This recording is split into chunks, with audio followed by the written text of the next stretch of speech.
नमस्कार। आज हम अपने डिस्कशन को कंटिन्यू करते हुए मैं डॉक्टर वरुण छाछर, विधि संकाय लखनऊ विश्वविद्यालय, हम राइट टू इन्फॉर्मेशन के विषय में डिस्कस कर रहे थे और हमारा थर्ड यूनिट का हम 10th मॉड्यूल पर आज डिस्कशन कंटिन्यू करेंगे अपना, और जहां देखने और समझने का प्रयास करेंगे कि जो सिविल सोसाइटीज़ का रोल है वो क्या रहा है।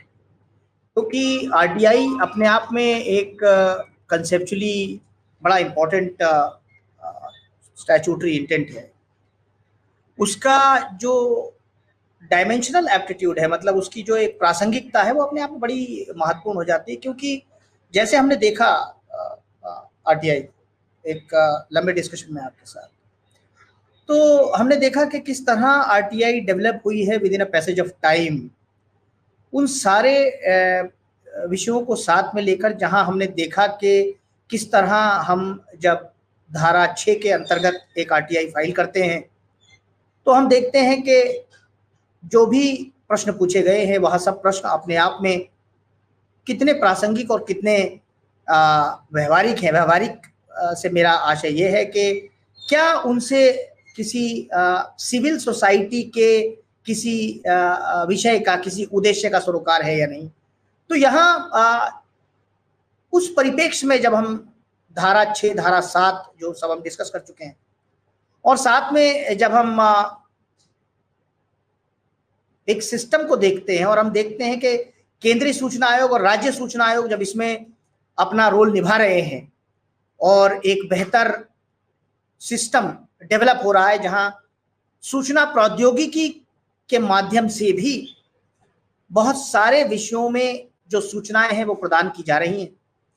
हम ये भी देख और समझ रहे हैं कि जब हम ज़्यादा से ज़्यादा सूचनाओं को अपने पटल पर, यानी हम सारी सूचनाओं को जब अपनी वेबसाइट पर, अपने सूचना पटल पर उपलब्ध कराएंगे तो ज़्यादा से ज़्यादा लोगों तक वह पहुंचेगी, और जब ज़्यादा से ज़्यादा लोगों तक वो पहुंचेगी तो आप समझिए इसका एक अलग परिणाम आएगा। वह परिणाम अपने आप में ऐसे बहुत सारे विषयों को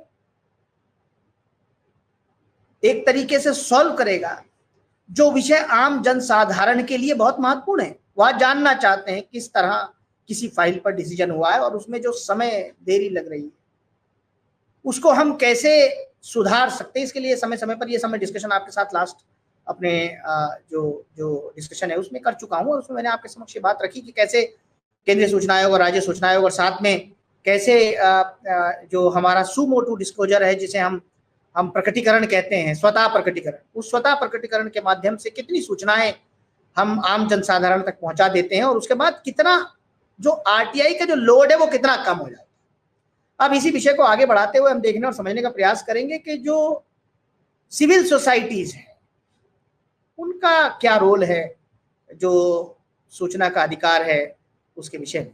तो हम ये देखने और समझने का प्रयास करते हैं कि सूचना का अधिकार अपने आप में एक बड़ा महत्वपूर्ण अंग है, क्योंकि जब हम इस विषय पर बात कर रहे हैं तो आम जनसाधारण बहुत सारे ऐसे विषयों को साथ में लेकर चलता है जो विषय अपने आप में बहुत प्रासंगिक हैं, जिनकी अपनी एक प्रासंगिकता है, और वह प्रासंगिकता इसलिए भी महत्वपूर्ण हो जाती है क्योंकि वहाँ बहुत सारे ऐसे विषयों पर चर्चा होती है जो विषय बहुत ही महत्वपूर्ण है रोजमर्रा के विषयों को सॉल्व करने के लिए। और इसीलिए हम ये देखने और समझने का भी प्रयास करते हैं कि ज्यादा से ज्यादा सूचनाएं आम जनसाधारण तक पहुंच सके।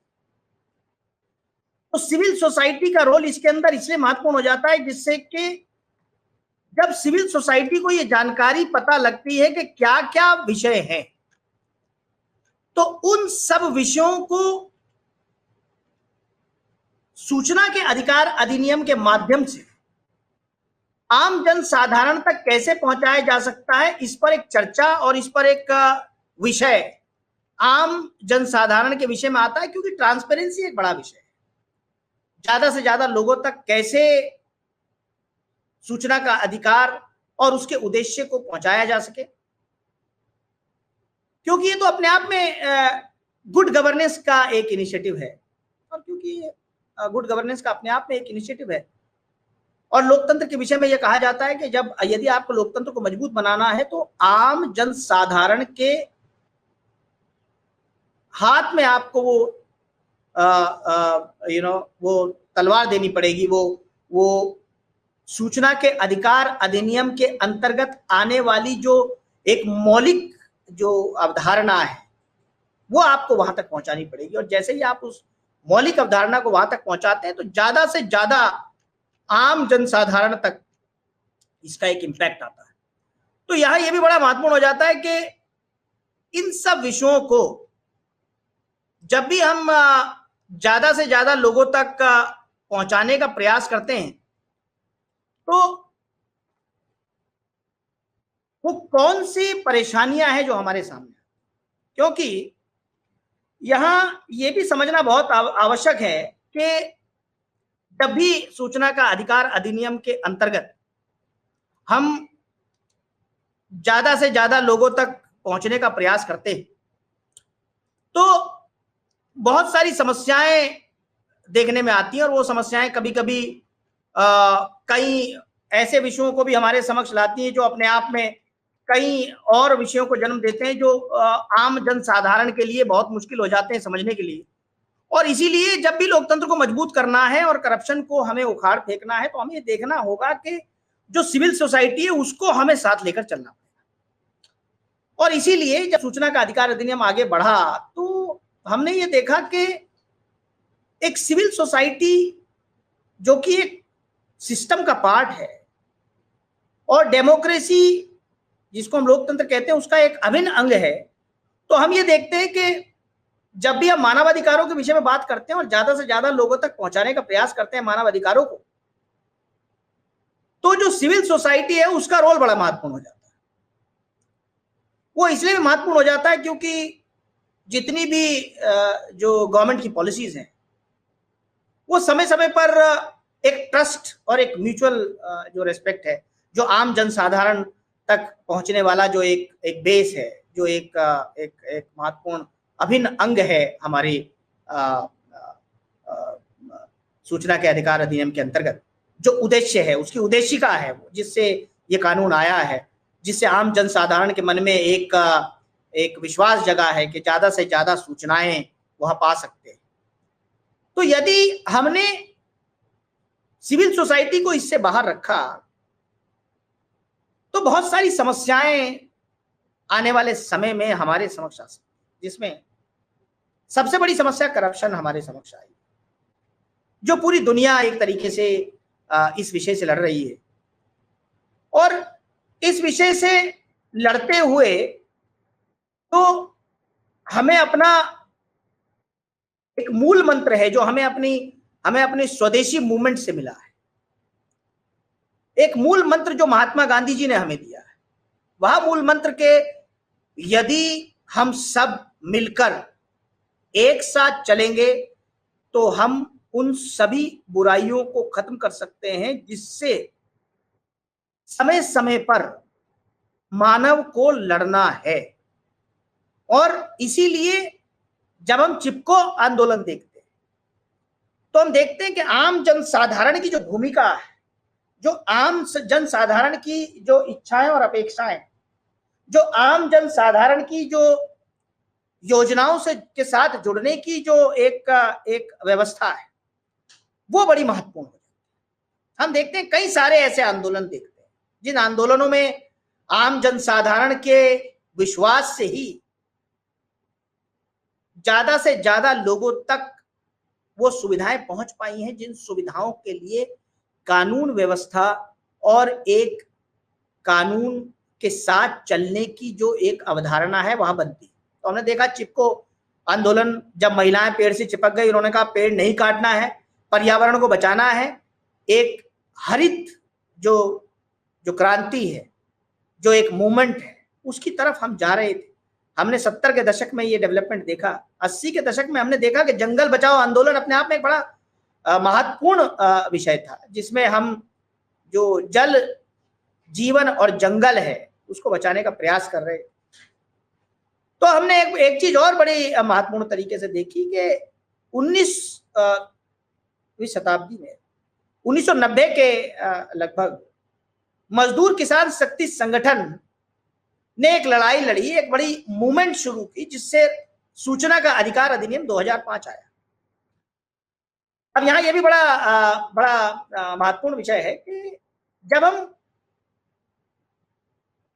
करप्शन से लड़ रहे हैं तो हमने देखा कि हमारी संसद ने जन लोकपाल जब बिल आया 2011 में, तो अन्ना हजारे जी उसको लेकर आया, तो एक जन आंदोलन उसमें आया, हमने देखा। और ऐसे ही जब निर्भया, जब एक ऐसा जघन्य अपराध पूरे देश ने, पूरे विश्व में देखा कि जिससे मानव जो है वो कांप गया, तो तब भी उस मूवमेंट के ही जरिए हमने जो कानून है उसमें बदलाव देखा और हमने ऐसे जघन्य अपराधों के लिए जो सजा है उसको बढ़ाया, जिससे लोगों में इस तरह के जघन्य अपराध करने से पहले ये समझ आए कि उनको किसी भी तरह छोड़ा नहीं जाएगा, वहां कानून के दायरे में रहेंगे और वहां जेल जाएंगे और जो भी सख्त से सख्त सजा है वहां पाएंगे। तो ये सब जन आंदोलन और जन स्वीकृति के आधार पर ही होता है। इसीलिए इसमें जो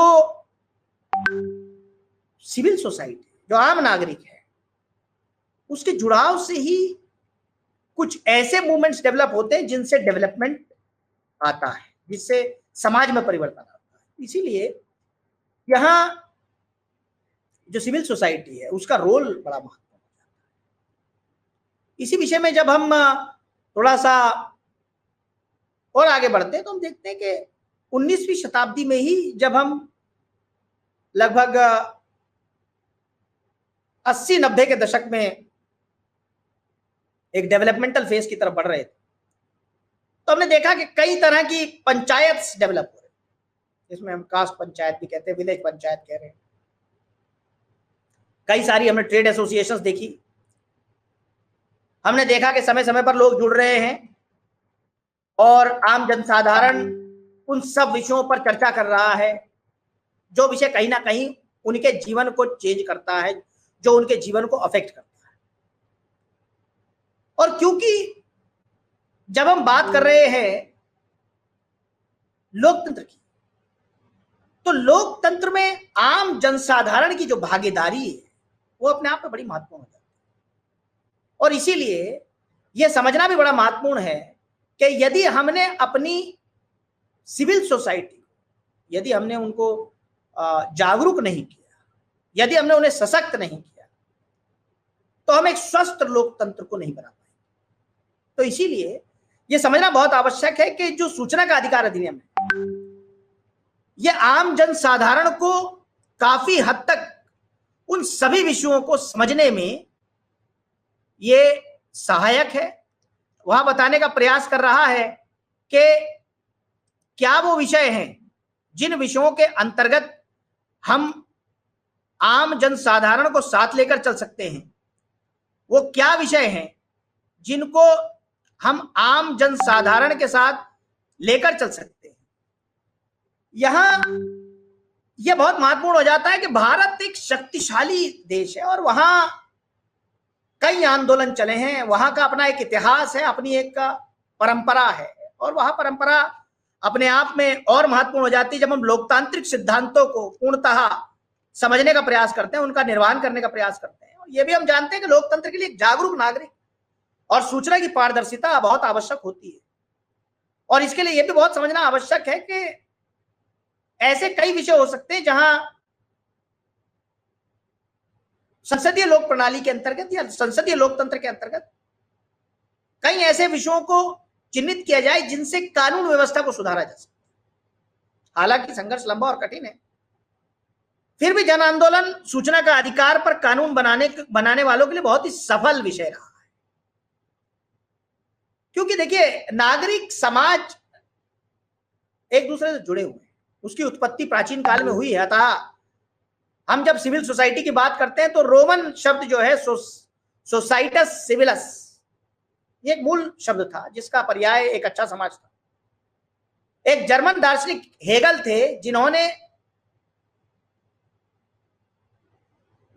नागरिक समाज शब्द और इसके अर्थ अंकित करने में पूरे विश्व को एक नया आयाम दिया। एक नागरिक समाज में लोग स्वेच्छा से समाज के कल्याण के लिए काम करते हैं और जो भी वांछित उद्देश्य उन्हें प्राप्त करने के लिए अपना पूरा प्रयास करते हैं। मूल रूप से राज्य की रिक्तियों को नागरिक समाज द्वारा ठीक से भरा जाए, ऐसी व्यवस्था जहां गैर सरकारी संगठन, जिनको हम एनजीओ कहते हैं, स्वयं सहायता समूह, व्यवसायिक संघ, सामाजिक आंदोलन, विशेष हितों के समूह की विविधता आदि, वह सब विषय अपने आप में बड़े महत्वपूर्ण हो जाते हैं जब हम उनके विषय में बात करते हैं। और हम देखते हैं कि सूचना का अधिकार अधिनियम उनको काफी हद तक आम जनसाधारण के विश्वास को प्राप्त करने में वह एक सहायक के रूप में काम करता है। राज्य में यदि बदलाव चाहते हैं, यदि नागरिक समाज लोकतांत्रिक सरकार की अधिक प्रभावशाली बनाना चाहता है, यदि कोई भी नागरिक, हम सभी नागरिक ये चाहते हैं कि लोकतांत्रिक सरकार प्रभावशाली हो, मजबूत हो, आम जन साधारण की इच्छाओं और अपेक्षाओं का सम्मान करे, तो नागरिक समाज आज बहुत महत्वपूर्ण शब्द है। और नागरिक समाज की अवधारणा को ध्यान में रखे बिना लोकतंत्र और मानव अधिकारों पर कोई भी चर्चा अपने आप में अधूरी है।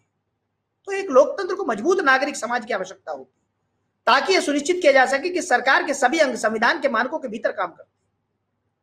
तो समाज के सर्वांगीण विकास के लिए नागरिक समाज आवश्यक है। नागरिक समाज संगठन सरकारी नीतियों को प्रभावित कर सकते हैं और विश्वास और आपसी सम्मान के आधार पर समुदाय की भावना का निर्माण कर सकते हैं। इसलिए नागरिक समाज समाज को आकार देने और पुनः व्यवस्थित करने में महत्वपूर्ण भूमिका निभाता है। नागरिक समाज को भी और सरकार के बीच एक कड़ी जो है, नागरिक समाज जो है वो लोगों और सरकार के बीच एक कड़ी के रूप में कार्य करता है। तो वास्तविक व्यवहार में जहां सरकार विफल हो जाती है या राजनीतिक दल अवसर चूक जाते हैं, तो नागरिक समाज को वह स्थान भरना होता है। विशेष रूप से समाज के हाशिए पर रहने वाले और वंचित वर्ग की अपेक्षाओं पर लोगों को खरा उतरना होता है। ऐसी अपेक्षा और इच्छा आम जनसाधारण रखता है समय समय पर। तो नागरिक समाज संगठन गैर राज्य, गैर लाभकारी स्वैच्छिक संस्थाएं हैं जो सामाजिक क्षेत्र में लोगों द्वारा बनाई गई हैं और जो राज्य और बाजार से अलग हैं। हम देखते हैं नागरिक समाज संगठन हितों और संबंधों के लिए एक विस्तृत श्रृंखला है जो कई ऐसे विषयों पर बात करते हैं जो अपने आप में बड़ी महत्वपूर्ण है। जैसे मैंने आपके समक्ष एक बात भी रखी कि जो भारत में नागरिक सामाजिक आंदोलन है उनका एक इतिहास है। मैंने आपके समक्ष कुछ, जैसे चिपको आंदोलन को रखा, मैंने आपके समक्ष एक चर्चित स्वदेशी आंदोलन को रखा, मैंने आपके समक्ष नर्मदा बचाओ आंदोलन को रखा, मैं जो मजदूर किसान शक्ति संगठन का आंदोलन है जिससे सूचना का अधिकार अधिनियम आया, वह भी अपने आप में एक बड़ा निर्णायक आंदोलन रहा है। तो हमने लोकपाल विधेयक के ऊपर 2011 में जो अन्ना हजारे जी है उनके द्वारा किया गया एक आंदोलन है, उसको भी हमने देखा। तो ये सब ऐसे आंदोलन है। हमने निर्भया के बाद जो आम जनसाधारण है उनका जो इस दुष्कृत्य के प्रति जो उनका जनाक्रोश है उसको देखा, और उसके बाद हमने कानून में परिवर्तन देखा। तो सूचना का अधिकार के उद्भव में नागरिक समाज आंदोलनों की अपनी एक निर्णायक भूमिका रही, और इसी भूमिका को ध्यान में रखते हुए हम ये भी देखते हैं कि समय समय पर जो हितधारक है, जो नागरिक हैं, उन सभी को इच्छाओं और अपेक्षाओं का सम्मान रहे, आम आदमी की इच्छाओं का सम्मान रहे, ये हमें देखना बहुत आवश्यक है। इसीलिए जब हम भारत के विषय में बात करते हैं तो भारत में नागरिक समाज जनमत जुटाने और विभिन्न तरीकों से लोक नीतियों में बदलाव के सुझाव देने में सबसे आगे रहता है। अब लोक नीति की सफलता व्यापक रूप से नागरिक समाज की प्रभावशाली प्रतिक्रिया पर निर्भर करती है। नागरिक समाज की भूमिका महत्वपूर्ण और उत्प्रेरक है क्योंकि यह आम लोगों को उनके संवैधानिक और अन्य वैधानिक अधिकारों के बारे में जागरूक कर सकता है। भारत में कई नीतिगत पहल नागरिक समाज के कार्यों, स्थानीय प्रतिनिधियों, संगठनों, सरकारी विभागों और निजी निवेशकों की सक्रिय भूमिका में सहायक होते हैं। हमने देखा है कि भारत में शासन में सुधार के साथ साथ लोकतंत्र को मजबूत करने के लिए नागरिक समाज का सशक्तिकरण एक अनिवार्य आवश्यकता है। सूचना का अधिकार अधिनियम के लागू होने के बाद देश ने अपने नागरिक समाज को सशक्त बनाने में बहुत अग्रणी भूमिका निभाई है, और इसीलिए यह अधिनियम, सूचना का अधिकार अधिनियम, सुशासन और लोकतंत्र के महत्वपूर्ण स्तंभों में से एक बन गया है। नागरिक समाज शब्द में वे सभी नागरिक शामिल हैं जो सूचना का अधिकार अधिनियम का प्रयोग करते हैं। सूचना का अधिकार कार्यकर्ता तथा गैर सरकारी संगठन जो नागरिक को उनके अधिकारों के बारे में जागरूक करने के लिए आगे आते हैं, कुछ विषय में वह बात करते हैं। तो भारत में सूचना तक पहुंच की अवधारणा गोपनीयता से शुरू हो रही है। जब ब्रिटिश शासन काल में गोपनीयता की संस्कृति स्थापित हुई, तो हमने देखा कि 1923 का आधिकारिक गुप्त अधिनियम, जिसको हम ऑफिशियल सीक्रेट एक्ट भी कहते हैं, स्पष्ट रूप से अधिकांश सूचनाओं के प्रसार पर रोक लगाता है और अधिकांश लोक दस्तावेजों को नागरिकों की पहुंच से बाहर रखता है। भारत के स्वतंत्र होने के बाद भी आधिकारिक सूचनाओं पर नौकरशाही और सरकारी नियंत्रण की औपनिवेशिक विरासत काफी समय तक जारी रही है। दिलचस्प बात यह भी है कि यद्यपि भारत ने संवैधानिक जनादेश के अनुसार सरकार ने संसदीय स्वरूप को अपनाया, जिसका अप्रत्यक्ष रूप से उसके लोगों द्वारा प्रतिनिधित्व किया जाता है, लेकिन प्रतिनिधि लोकतंत्र के जन्म की अपेक्षा उसके बाद भी विफलताओं ने नागरिक सामाजिक संगठनों को पारदर्शी शासन के लिए प्रयास करने के लिए आंदोलन करने पर मजबूर किया है। तो लोगों में सहयोगी लोकतंत्र की ओर बढ़ने का आग्रह, ताकि देश के शासन में उसकी सुनवाई हो सके। और इसीलिए जो सूचना का अधिकार अधिनियम है, जब लंबे समय तक एक आंदोलन चला और उस आंदोलन जो 90 के दौर में शुरू हुआ, ये आंदोलन जैसे मैंने आपको कहा मजदूर किसान शक्ति संगठन से शुरू हुआ ये आंदोलन, जिसमें कुछ बुनियादी और मौलिक जानकारियां जब मांगी गई शासन से, तो उन्होंने उस विषय पर कोई ध्यान नहीं दिया और इसीलिए ये आंदोलन बढ़ता चला गया। और उसके परिणाम स्वरूप जो सूचना चाहने वाले वो एक अन्य समूह में भारत के संघर्ष इच्छुक क्षेत्रों में समाज के लाभ के लिए काम करने वाले कार्यकर्ताओं के लिए एक बड़ा महत्वपूर्ण एक अंग बनकर सामने आया, एक महत्वपूर्ण औजार बनकर सामने आया, जिसने आम जनसाधारण को उन सूचनाओं को पाने में सशक्त किया जो सूचनाएं अभी तक अंग्रेजी शासन काल के गोपनीय सरकारी रिकॉर्ड माने जाने वाले एक विषय पर आधारित थी। हमने देखा कि कुछ पर्यावरणविदों के समर्थक भी इसमें आए और उन्होंने चिंता जाहिर की कि कैसे विकासात्मक उपाय और उसके पर्यावरणीय प्रभाव के बारे में जानकारी आम जनसाधारण तक आनी चाहिए। 1985 में भोपाल गैस त्रासदी के बाद पर्यावरणीय गैर सरकारी संगठनों द्वारा सुप्रीम कोर्ट में कई आवेदन दायर किए गए, जिसमें पर्यावरण खतरों से संबंधित जानकारी तक पहुंच की मांग की गई थी। पारदर्शिता की लड़ाई में महत्वपूर्ण अन्य विभिन्न पेशेवर लोग भी थे, जिसमें शिक्षाविद, वकील, पत्रकार, कुछ सेवानिवृत्त और सेवारत सिविल सेवक आदि। और इन सभी ने एक सुर में यह कहा कि सूचना एक मौलिक अधिकार है और इसीलिए आम जनसाधारण तक ये पहुंचनी चाहिए। और इसीलिए मैं आपके समक्ष एक केस भी रखना चाहता हूं 1975 का, जिसमें यूपी बनाम राजनारायण व अन्य 1975 का एक केस है, जिसमें भारत के सर्वोच्च न्यायालय ने निर्णय सुनाया कि हमारी तरह एक जिम्मेदार सरकार में, जहां सभी जनता के एजेंटों को अपने आचरण के लिए जिम्मेदार होना चाहिए, वहां कुछ रहस्य हो सकते हैं। इस देश के लोगों को प्रत्येक सार्वजनिक कृत्य, वहां सब कुछ जानने का अधिकार है उन्हें, और जो उसके लिए लोक पदाधिकारियों के द्वारा लोक रूप दिया जाता है, वे प्रत्येक लोक लेन देन का विवरण जानने के अधिकारी है। तो हर वह व्यक्ति, यूपी बनाम राजनारायण के केस से स्पष्ट हो गया 1975 में कि हर व्यक्ति को एक जिम्मेदार सरकार द्वारा लिए गए उन सभी विषयों पर जानकारी रखने का हक है। तो अपने आप में बड़ा महत्वपूर्ण विषय बन गया, एक महत्वपूर्ण अंग बन गया हमारी व्यवस्था का। और इसीलिए जब 1982 में एसपी गुप्ता बनाम भारत संघ का केस आया, तो हमने यह भी देखा कि सर्वोच्च न्यायालय ने सूचना के अधिकार को मौलिक अधिकार माना और निम्नलिखित अवलोकन किया। एक ऐसा विषय उन्होंने दिया, मैं आपके समक्ष जजमेंट का ऑपरेटिव पार्ट रख रहा हूं। माननीय उच्चतम न्यायालय ने कहा कि खुली सरकार की अवधारणा जानने के अधिकार से प्रत्यक्ष उद्गम है, जो कि अनुच्छेद 19(1)(a) के तहत गारंटीकृत अभिव्यक्ति की स्वतंत्रता के अधिकार के निहित है। इसलिए सरकार के कामकाज के संबंध में सूचना का प्रकटीकरण नियम होना चाहिए और गोपनीयता एक अपवाद। यह बड़ा महत्वपूर्ण विषय है, यह जनहित में है। तो गोपनीयता एक अपवाद को तभी उचित ठहराया जा सकता है जब जनहित में सबसे सख्त आवश्यकता की मांग। तो माननीय उच्चतम न्यायालय ने कहा कि सरकार के कामकाज में सूचना का प्रकटीकरण एक नियम होना चाहिए और गोपनीयता एक अपवाद, और गोपनीयता तभी रखी जानी चाहिए जब जनहित में इसकी आवश्यकता हो, अन्यथा नहीं। आगे माननीय उच्चतम न्यायालय कह रहे हैं कि न्यायालय का दृष्टिकोण लोकहित की आवश्यकताओं को ध्यान में रखते हुए जितना संभव हो गोपनीयता के क्षेत्र में कम करने के लिए होना चाहिए, या ध्यान में रखते हुए कि प्रकटीकरण भी लोकहित के लिए महत्वपूर्ण पहलू है। तो हमने ये देखा कि माननीय उच्चतम न्यायालय ने समय समय पर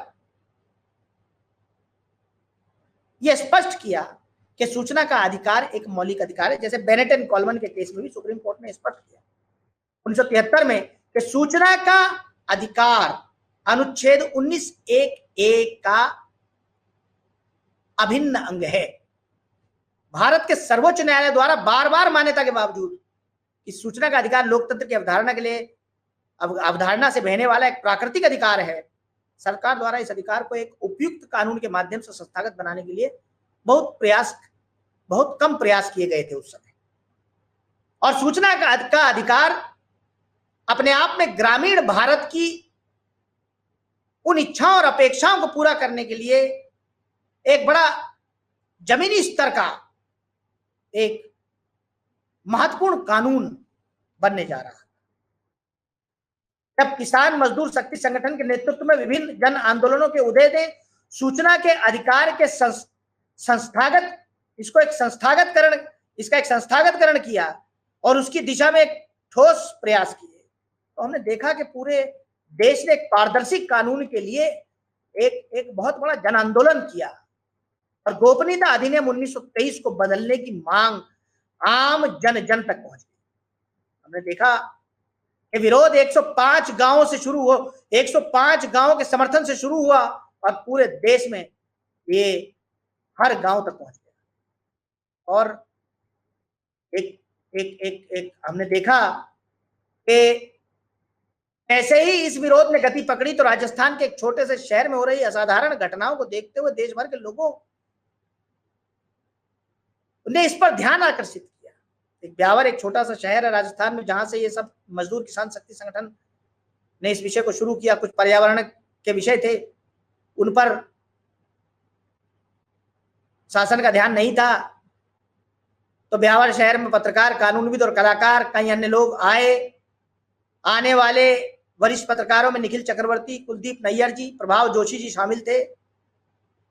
प्रभाव जोशी जी ने जनसत्ता अखबार में हम जानेंगे हम जिएंगे शीर्षक से एक ऐतिहासिक संपादकीय भी लिखा। प्रभाव जोशी जी ने जनसत्ता अखबार में हम जानेंगे हम जिएंगे शीर्षक से एक ऐतिहासिक संपादकीय लिखा। यह शीर्षक भारत में सूचना के अधिकार आंदोलन का एक नारा बन गया और लोकतंत्र में जानने का अधिकार, जीने का अधिकार के नारे के साथ संप्रभु अधिकारों का दावा करने के लिए संशोधित किया गया। तो आप ये देखिए कि 40 दिनों के बाद 16 मई 1996 को धरना समाप्त हुआ और जब राजस्थान सरकार द्वारा श्री अरुण कुमार के नेतृत्व में स्थानीय प्रशासन के दस्तावेजों तक मुफ्त पहुंच के संबंधित लाभों और जोखिमों को देखने के लिए एक समिति नियुक्त की गई, क्योंकि मांग यही थी कि वह जानना चाह रहे थे किस तरह डिसीजन लिए गए हैं। मजदूर किसान शक्ति संगठन की मांग यही थी कि किस तरह जो प्रशासन है वह उन डिसीजंस को ले रहा है, कैसे उन डिसीजन तक पहुंच रहा है। तो जब वो फाइलें दिखाने के पर एक कमेटी बनी तो वहां से शुरुआत हुई और ये शुरुआत अगस्त 1996 में नई दिल्ली में गांधी शांति संस्थान में उचित रूप से बैठक के रूप में संपन्न हुई, जब national campaign for people's right to information NCPRI का जन्म हुआ। इसमें कई संगठनों ने भाग लिया, रुचि ली और सफलता सुनिश्चित करने के लिए NCPRI ने मिश्रित कार्यनीति अपनाई। जबकि सूचना का अधिकार के लिए राष्ट्रीय अभियान के ने राज्य के भीतर सहयोगियों को विकसित किया, इसने अपनी शक्ति और सतर्क और संगठित नागरिकों के निरंतर हो रहे जनता के दबाव पर भी लोगों का ध्यान आकर्षित किया। इसमें जन सुनवाई और लोक सुनवाई और जन सुनवाई दोनों को आधिकारिक अभिलेखों के रूप में आम जनसाधारण तक पहुंचाने का इसमें एक व्यवस्था की गई। तो ये जो आंदोलन शुरू हुआ जन आकांक्षाओं को ध्यान में रखकर, वहां हमने देखा कि ये संघर्ष अपने आप में बड़ा महत्वपूर्ण संघर्ष हो गया। इस संघर्ष में अन्ना हजारे जी ने भी अपना योगदान दिया। जब 1995 में 11 मार्च को सरकारी कार्यालयों में भ्रष्टाचार के विरुद्ध उन्होंने अपना संघर्ष शुरू किया और इसी तरह उन्होंने इस संघर्ष को जारी रखा। इस संघर्ष में बहुत सारे लोग जुड़ते चले गए और बहुत सारे लोगों ने अपना एक योगदान दिया इस संघर्ष को आगे बढ़ाने में। और इस संघर्ष का परिणाम सूचना का अधिकार के लिए राष्ट्रमंडल मानवाधिकार एक पहल अपने आप में एक बड़ी व्यवस्था 1987 में सबके सामने आई, जब CHRI Commonwealth human rights initiative का जन्म हुआ, जो सूचना के अधिकार के विषय में पूरे विश्व में एक परिचर्चा करना चाह रही थी। और इसीलिए क्योंकि कई देशों में सूचना का अधिकार अधिनियम आ चुके थे, तो इसमें प्रतिनिधि के रूप में शिक्षाविद, वकील, न्यायविद, युवा समूह के छात्र, मीडिया कार्यकर्ता, नौकरशाह और जीवन के अन्य क्षेत्रों से जुड़े लोग इसमें शामिल हो गए। तो एक बयार चल पड़ी, कार्यशालाओं का आयोजन हुआ, लोक जन व्यवस्थाओं और आवश्यकताओं पर चर्चाएं हुई और आखिरकार उन चर्चाओं के बाद मध्य प्रदेश, दिल्ली, कर्नाटक और राजस्थान राज्यों ने भी इसमें अपनी एक सक्रिय भूमिका निभाई। समय समय पर इन सब विषयों में हमने यह भी देखा कि उपभोक्ता शिक्षा और अनुसंधान केंद्र, थोड़ा सा पानी मिल जाए, उपभोक्ता शिक्षा और अनुसंधान केंद्र और अन्य छोटे समूह, उन्होंने भी अपनी एक अग्रणी भूमिका इसमें निभाई। और भारत में उपभोक्ता अधिकार संरक्षण आंदोलन भी उपभोक्ता अधिकारों को प्रभावित करने वाले मामलों के संबंध में पारदर्शिता की कमी से चिंतित रहा है। तो समय समय पर ऐसे बहुत सारे सरकारी और गैर सरकारी संगठनों ने और छोटे छोटे समूहों ने इस विषय में एक चर्चा शुरू की और चर्चा थी पारदर्शिता पर। जगह जगह पारदर्शी मेले लगाने पर एक चर्चा हुई और पारदर्शी मेलों के साथ यह भी ध्यान रखा गया कि भारत में सूचना के अधिकार अधिनियम और उसके साथ जुड़े हुए स्वतंत्र भाषण और अभिव्यक्ति के मौलिक अधिकारों को संरक्षित करने वाले उन सभी पहलुओं पर एक विस्तृत चर्चा हुई। एक मसौदे ने जन्म लिया। मसौदे ने प्रत्येक नागरिक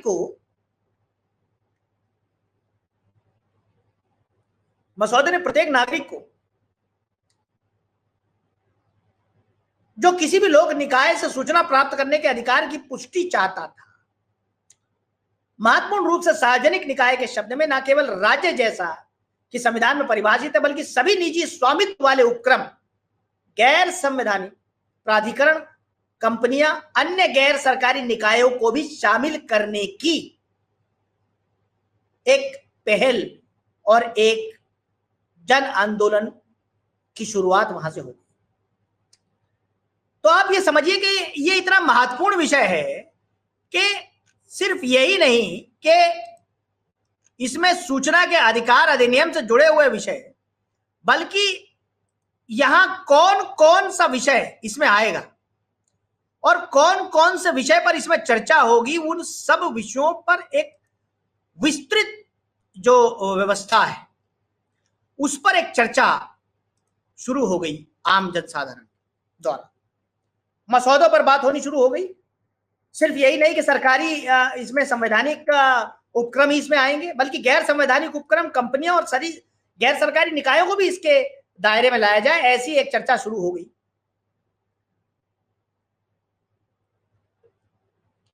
यहां यह भी बड़ा महत्वपूर्ण है कि एनसीपीआरआई ने एक बहुचर्चित और व्यापक रूप से समर्थित विधेयक को भारत सरकार के समक्ष भेजा, जिससे कि एक कानून बनाया जा सके। और एक कार्य समूह तैयार किया जा सके। व्यापक विमर्श के बाद मसौदा भारत सरकार को भेजा गया था। संसदीय स्थायी समिति के समक्ष कुछ सिफारिशें रखी गई। राष्ट्रीय सूचना स्वतंत्र विधेयक 2000 को 2002 में संसद में प्रस्तुत किया गया। विधेयक कई मायनों में अपूर्ण था, जिसमें इसका सीमित दायरा था, जिससे विशेष रूप से कवरेज से निजी निकायों का बहिष्कार इत्यादि कुछ विषय ऐसे थे जो यहां छूट गए थे। इसकी छूट का विस्तार, असफलता, जिसमें जनहित को कुचल देने की छूट, एक प्रभावशाली स्वतंत्र अपील तंत्र की अनुपस्थिति, लोक शिक्षा और नागरिक प्रावधानों को शामिल करने में विफलता आदि विषयों को देखते हुए यह कानून, यह विधेयक कई मायनों में कमजोर साबित हुआ और इसको पारित तो किया गया। सूचना की स्वतंत्रता अधिनियम 2002 के रूप में सहमति भी प्राप्त हुई, लेकिन कभी अधिसूचित नहीं किया गया। देखिए, कानून बना भी, महामहिम राष्ट्रपति जी द्वारा सहमति भी प्रदान हुई, लेकिन यह कभी अधिसूचित नहीं हुआ, नोटिफाई नहीं हुआ। तो एनसीपीआरआई का द्वितीय सम्मेलन 2004 में दिल्ली में आयोजित किया गया। इसमें देश भर से 1000 से ज्यादा प्रतिनिधियों ने भाग लिया और नए राजनीतिक अवसरों ने सूचना का अधिकार अधिनियम 2005 के पारित होने की सुविधा प्रदान की। समय के साथ 2004 में राष्ट्रीय चुनाव की घोषणा हो गई और उसी के साथ उसके बाद 2005 में यह नया कानून आया, जिसमें सूचना का अधिकार अधिनियम 2005 के रूप में जाने लगा। तो जब हम इसका एक मूल्यांकन करने का प्रयास करते हैं कि जन भावनाओं के साथ जो जन आंदोलन है उनकी क्या महत्ता है सूचना के अधिकार अधिनियम के साथ, तो हम ये देखते हैं कि 2005 में भारत के सूचना के अधिकार अधिनियम का निर्माण व्यापक रूप से एक लोकतांत्रिक प्रक्रिया के रूप में एक बहुत बड़ी जीत है आम जनसाधारण की, आम जनसाधारण से जुड़ी व्यवस्थाओं की।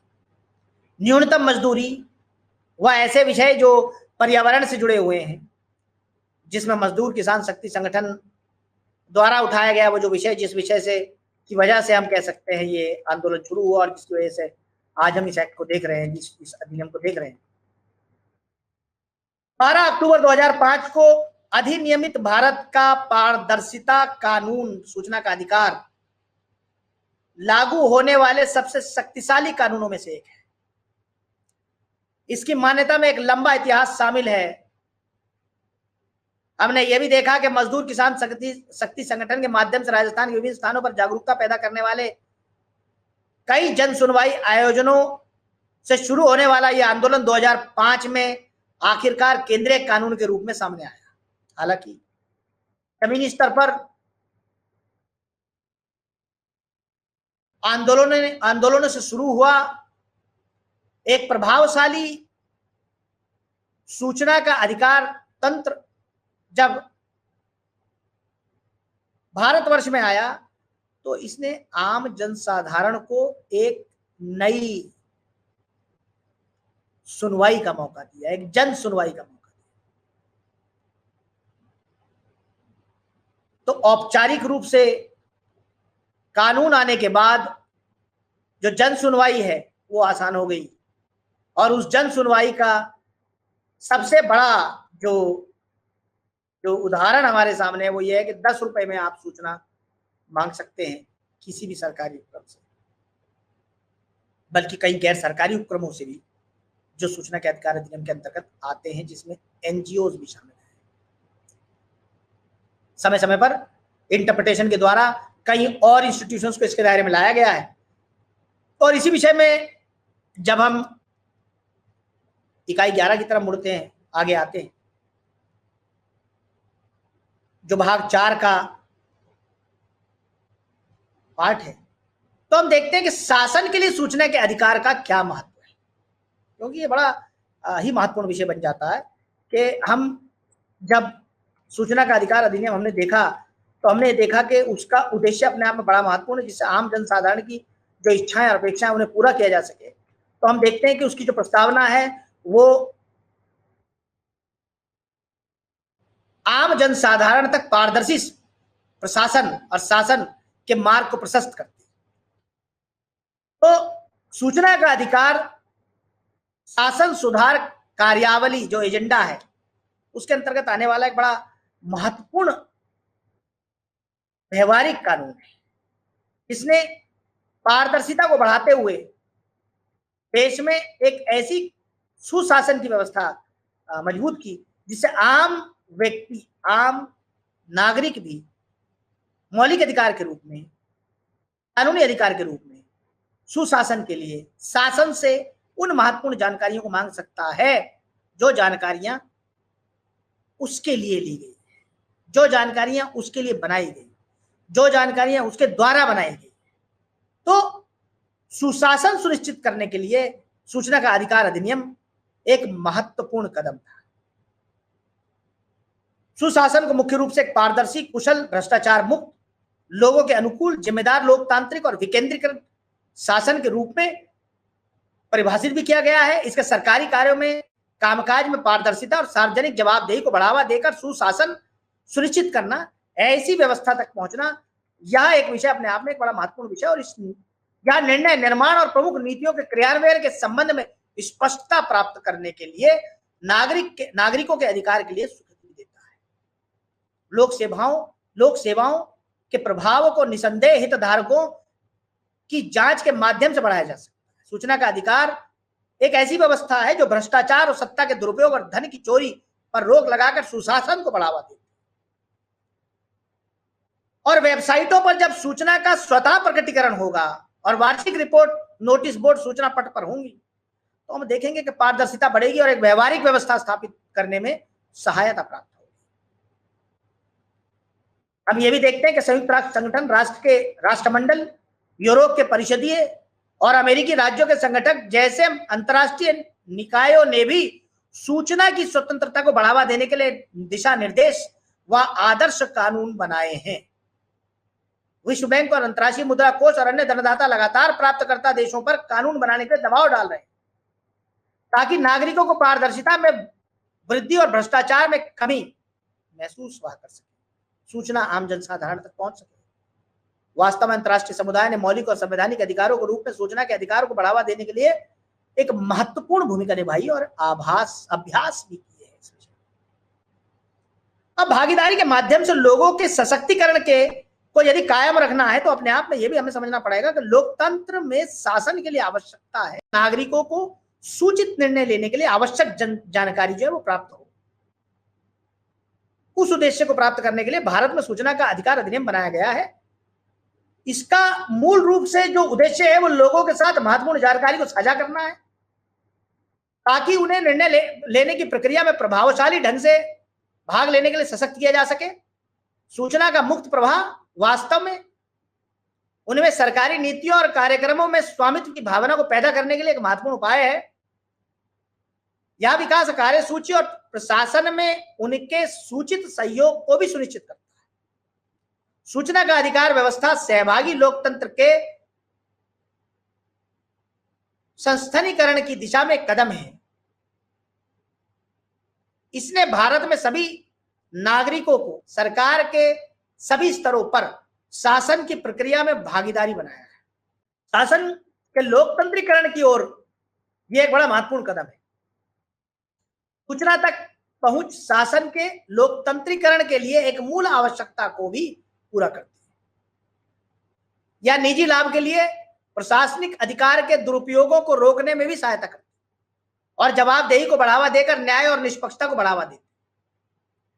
सरकार के कार्य और गतिविधियों में खुलापन भी नागरिकों को सूचित विकल्प बनाने के लिए प्रेरित करता है।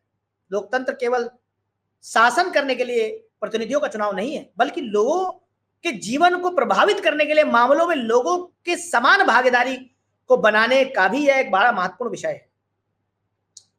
तो लोक उत्तरदायित्व में यदि वृद्धि होती है सूचना के अधिकार अधिनियम से तो एक बड़ी बात है क्योंकि इसमें जवाबदेही बढ़ रही है, अनाचार और भ्रष्टाचार समाप्त हो रहा है।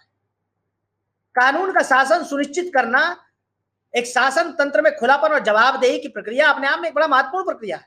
यहां पारदर्शिता लाती आम जन साधारण की इच्छाओं और अपेक्षाओं को आम जन साधारण की इच्छाओं और अपेक्षाओं को शासन तक पहुंचाती है। इसके अतिरिक्त यह समाज में कानून के शासन को लागू करने के लिए आवश्यक संस्थागत तंत्र और मानदंडों के निर्माण में भी सहायता करती है। पारदर्शिता और जवाबदेही के सिद्धांत जो विश्व भर में सूचना के अधिकार के साथ पहचाने जाने योग्य हो गए हैं और उद्देश्य की स्पष्टता उत्पन्न करके सरकार के कार्यों को अधिक दोषी और लोक अधिकारियों के आचरण को नियंत्रित करने वाले कानूनों के अनुपालन के लिए जिम्मेदार बनाकर कानून का शासन सुनिश्चित करना जो लोग चाहते हैं उनके लिए ये एक बहुत बड़ा कानूनी एक कानून है, एक कानूनी विशेषता है, एक कानूनी पहल है। तो गोपनीयता प्रायः भ्रष्टाचार के लिए प्रजनन स्थल होती है। सरकारें इस उद्देश्य के लिए प्रदर्शन की वित्तीय और कार्यकारी लेखा परीक्षा जैसे उपाय करती है, लेकिन पारदर्शिता के अभाव में ये तंत्र की प्रक्रियाओं में सत्यता और अखंडता के लिए खतरों की जांच करने में विफल हो जाते हैं और अधिकारियों के कामकाज में गोपनीयता बनी रहती है। सरकार के दायित्व की नीतियों को बनाने और भ्रष्टाचार के लिए कम संवेदनशील बनने और क्रियान्वयन में उसके और सेवा वितरण के लिए नागरिकों की सूचना के अधिकार से प्रेरित करने के लिए सूचना का अधिकार अधिनियम एक बड़ा महत्वपूर्ण आम नागरिक कानून है। सूचना का अधिकार प्रत्येक नागरिक को सरकारी कृत्यों और निर्णयों के पर प्रश्न करने, जांच करने, ऑडिट करने, उसकी समीक्षा करने और मूल्यांकन करने के लिए सुलभ अधिकार प्रदान। यहां हम विवेकाधिकार के दुरुपयोग के विरुद्ध भी इसको एक उपकरण के रूप में देखते हैं, जहां कई बार अधिकांश सरकारी प्रणालियों में आधिकारिक प्राधिकरणों के दुरुपयोग की दुर्भावनाएं योजनाओं को रोकने के लिए कई बार अंतर्निहित तंत्र का उपयोग करते हैं और इसीलिए उसका जो सार्वजनिक धन है उसका दुरुपयोग होता है। तो यह कानून सार्वजनिक दुरुपयोग को रोकता है। प्रशासनिक दक्षता को भी बढ़ावा देने में बड़ा सहायक है, क्योंकि प्रशासनिक दक्षता कई कारकों के संबंध में मूल्यांकन का एक विषय है। दक्षता के मौलिक और व्यवहारिक मानकों को स्थापित करने में और उनके अनुपालन में बार बार प्रयास किए जाते रहे। सरकारें इसके लिए प्रयास करती, लेकिन आधिकारिक रूप से कई बार कई अड़चने आती है और उन अड़चनों को दूर करने के लिए सूचना का अधिकार अधिनियम नागरिकों को न्याय प्राप्त करने और समाधान प्राप्त करने के लिए एक बड़ा महत्वपूर्ण अधिकार देता है। एक लोकतांत्रिक और मुक्त समाज का निर्माण करता है। नागरिक स्वतंत्रता को बढ़ावा देने के लिए एक खोज करता है। नागरिकों द्वारा सूचना के अधिकार के प्रयोग से सरकार को सामुदायिक आवश्यकताओं के प्रति उत्तरदायी बनाने की एक संभावना है। इसने लोगों को एक समाज के लोगों को समूह के विरुद्ध भ्रष्ट और मनमानी कार्रवाइयों को उजागर करने का अधिकार दिया है। नागरिक अधिकारों के संरक्षण को तब प्रोत्साहन मिलता है जब सरकार की एजेंसियां खुले वातावरण में काम करने के लिए बाध्य होती है। परिवर्तन शक्तियों के साथ सौंपे गए कुछ विभागों को गोपनीयता के अधिकारों के पीछे जो गलीचे के नीचे ऐसी कार्रवाइयों को ढकेलने की प्रवृत्ति है, उसको रोकने में यह कानून एक अग्रणी भूमिका निभाता है। गरीबी कम करने में यह सहायक है, लोगों को सशक्त बनाने में यह सहायक है, उनकी आजीविका के साधनों तक पहुंच में यह सहायक है, मजदूरी, आजीविका और भूमि के लिए संघर्ष में यह सहायक है। गरीबी उन्मूलक कार्यक्रमों और नीतियों को पारदर्शी और हितधारकों की जांच के लिए खुला बनाकर गरीबी उन्मूलन के लिए सूचना के अधिकार पर कानून की एक आवश्यकता है और यह बड़ा महत्वपूर्ण विषय है। और इसीलिए समय समय पर सरकारी योजनाओं का प्रभावशाली क्रियान्वयन सुनिश्चित किया जा सके, ग्रामीण क्षेत्रों में भोजन, आवास, रोजगार और शिक्षा प्रदान करने के लिए आरंभ की गई केंद्रीय और राज्य योजनाएं लागू की जा सके, उसके धन के उपयोग के बारे में जानकारी की उपलब्धता निश्चित रूप से उसके क्रियान्वयन में सुधार किया जा सके, ऐसे सभी विषयों को सूचना का अधिकार अधिनियम अपने साथ लेकर चलता है और ऐसे सभी विषयों पर आम जन साधारण की जो इच्छाएं और अपेक्षाएं उन्हें पूरा करने में यह एक अग्रणी भूमिका निभाता है। यहां लाभार्थियों को शिक्षित करने में सूचना का अधिकार की अपनी एक बड़ी निर्णायक भूमिका है।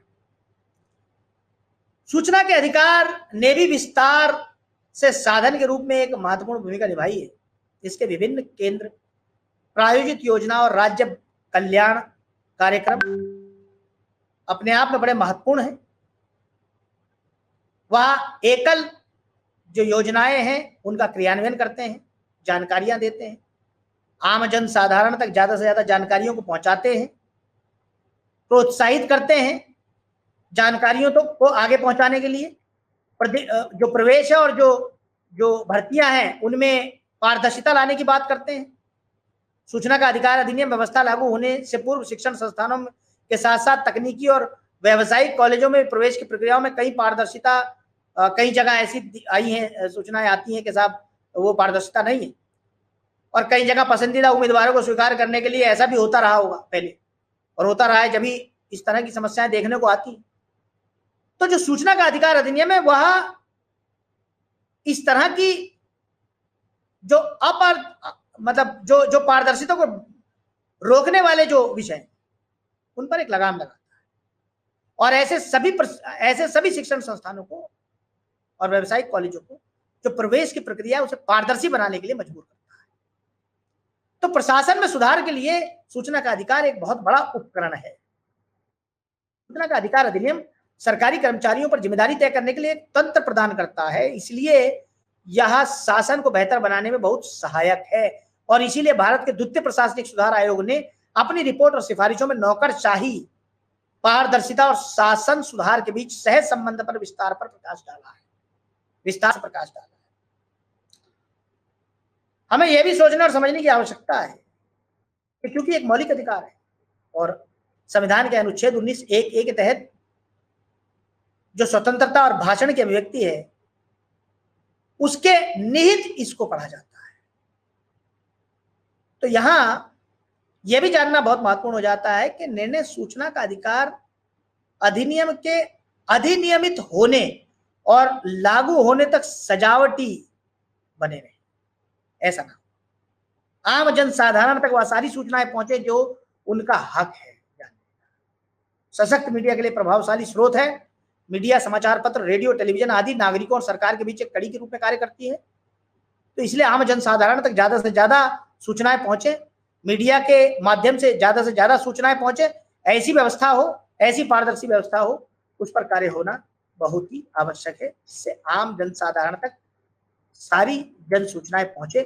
सूचना का अधिकार कानून पारदर्शिता के लिए एक आंदोलन है, अग्रदूत है।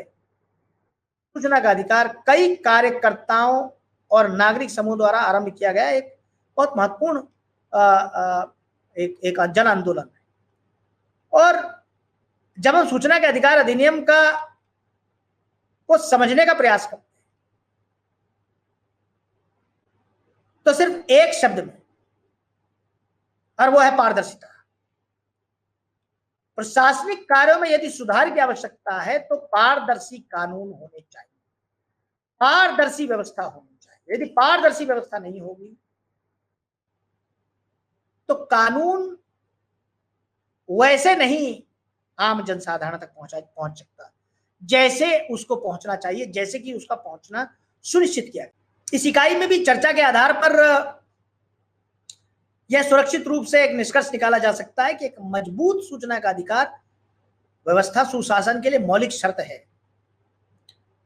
पिछले कई वर्षों में मानवाधिकार विमर्श के साथ साथ बड़े लोकतांत्रिक विमर्श में सूचना का अधिकार की प्रमुखता में वृद्धि हुई है, क्योंकि एक लोकतांत्रिक सरकार को जनता के विचार के प्रति संवेदनशील होना चाहिए। इसके द्वारा लोगों को जानकारी उपलब्ध कराई जानी चाहिए, या बिना कहे समझा जा सकता है कि सूचना तक नागरिक की पहुंच जितनी अधिक होगी, समुदाय की जरूरतों के प्रति सरकार की जवाबदेही उतनी ही अधिक होगी। प्रभावशाली जवाबदेही पर्याप्त रूप से सूचना के साथ लोगों को परिचित होने पर टिकी हुई है। एक प्रणाली जो गोपनीयता से काम करती है वह लोगों के विश्वास के साथ साथ अपनी वैधता और विश्वसनीयता को भी खो देती है। खुलापन और सूचना तक पूर्ण पहुंच लोकतांत्रिक राज्य के दो स्तंभ हैं। ये नागरिकों को शासन और विकास की प्रक्रिया में सार्थक वास्तविक लोकतंत्र की स्थापना के लिए एक जागरूक जनता की धारणा पर टिकी हुई, जो अपने शासन में सोच समझकर भाग लेने में सक्षम है। इसलिए पर्याप्त जानकारी के बिना प्रतिनिधि लोकतंत्र कमजोर रहता है। इसलिए सूचना का अधिकार अधिनियम का अधिनियमन और सूचना का अधिकार शासन के रूप में इसका संस्थानीकरण प्रशंसनीय कदम है। यह काफी हद तक सुशासन के लिए क्रियाशील रहे हैं। निसंदेह सूचना के अधिकार से शासन को मजबूती मिली है, इसलिए इसे सुशासन की अनिवार्यता आवश्यक रूप से आम जनसाधारण तक पहुंचे, ऐसी व्यवस्था करना बहुत ही महत्वपूर्ण है। और इसीलिए नीतिगत रूप से गोपनीयता की संस्कृति को हमें खत्म करना होगा। हमें यह भी देखना होगा कि गरीब, वंचित और हाशिए के वर्गों का यदि विकास करना है, यदि उनके लिए कार्य करना है, तो उस विकास और उस समृद्धि के लिए यह बड़ा महत्वपूर्ण है कि परिवर्तन होता रहे, और जैसे जैसे परिवर्तन होगा वैसे वैसे अनुभव भी बढ़ेगा और गुणवत्ता आएगी। यह सूचना का अधिकार अधिनियम कल्याण और आजीविका सृजन करने वाली योजनाओं में भ्रष्टाचार पर एक बड़ी चोट है। केंद्रीय और राज्य आयोगों ने कैबिनेट पेपर और फाइल नोटिंग को लेकर महात्मा गांधी राष्ट्रीय ग्रामीण रोजगार गारंटी अधिनियम और हाजिरी रजिस्टर और ग्राम पंचायत के खर्चों तक प्रशासन के प्रत्येक स्तर पर सावधानी पूर्वक अभिलेखों में रखरखाव और डेटा को रखने की संस्कृति को विकसित करने के लिए एक लंबा सफर तय किया है। पारदर्शी, जवाबदेह और उत्तरदायी शासन की लंबी यात्रा में अपने आप में कई असाधारण उपलब्धियां दर्ज की। पारदर्शी व्यवस्था शासन की उस प्रणाली को संदर्भित करता है जिसमें लोग यह जानने में सक्षम होते हैं कि सरकार के विभिन्न स्तरों पर निर्णय निर्माताओं द्वारा विभिन्न निर्णय कैसे किए जाएं। और इसीलिए यह जानना बड़ा महत्वपूर्ण है कि सूचना का अधिकार अधिनियम अपने आप में निर्णायक रूप से उन सारे